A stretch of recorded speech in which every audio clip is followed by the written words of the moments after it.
Hi, everyone.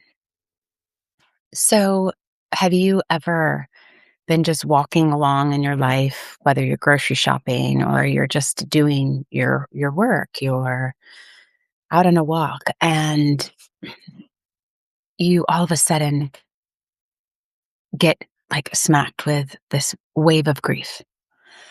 What that might look like, right, is all of a sudden you feel sad, you feel longing, you have a memory, and um, it takes you into a place that you weren't just a second before.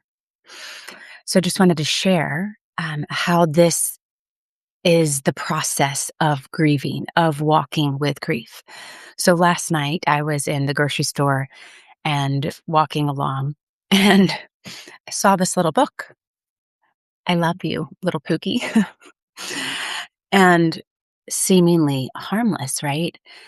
Except that when my daughters were young, I read them um, Sandra Boynton's books. I read them Little Pookie stories, and so when I saw it,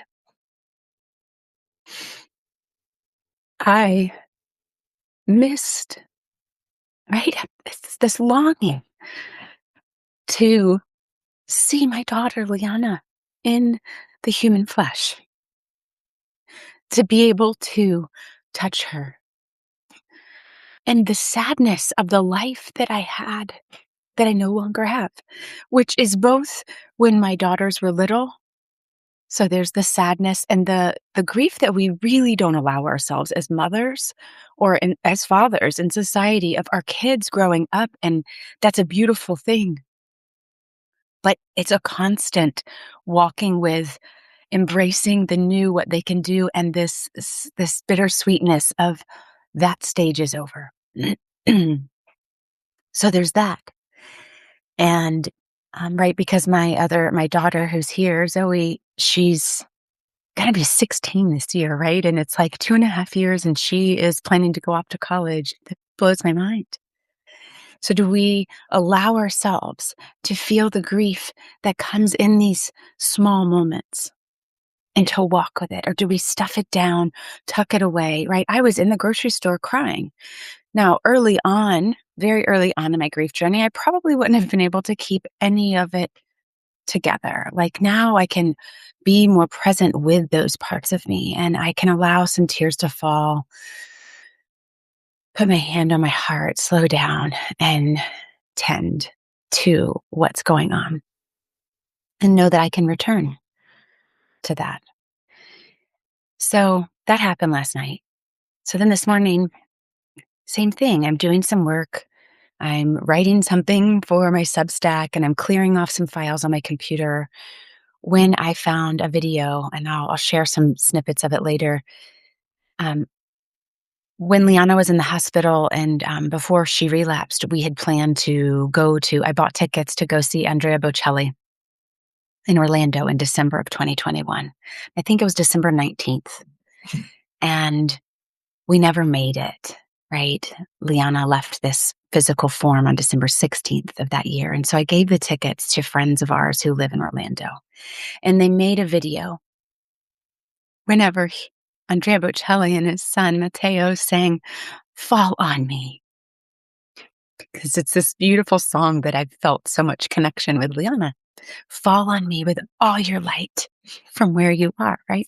So, and in that video, they held up a sign that said, um, "Some lights are too bright to be contained for the love of Liana Joy." So I'm in my flow working this morning, and then I'm just see this video.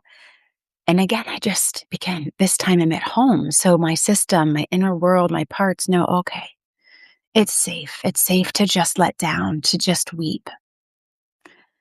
But friends, it's so easy to go right past those moments, to not allow to have all these different parts of us who protect us by saying things like, well, lots of critical things, maybe your judgment, or simply just, I can't even do it. We don't have time for that. And so we just keep it down. And when we do that, not only are we suppressing the aliveness, the life in us, because in those moments, the voices of grief, the sorrow, the sadness, the longing is our very life force. And when we do not allow space for it, we cut off the rest of our aliveness.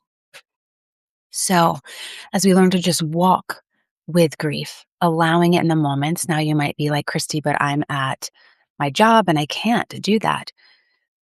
I would encourage you um, to maybe you need to go in the bathroom, or if you can take a break and go outside, and or just to stay right where you are at your desk and just literally give the parts of you that are feeling all of these different emotions attention by placing a hand on your body, by putting your hands on your cheeks, by being present, by being with, right? Noticing, taking the time, saying to yourself and your inner world, your experiences, you matter to me.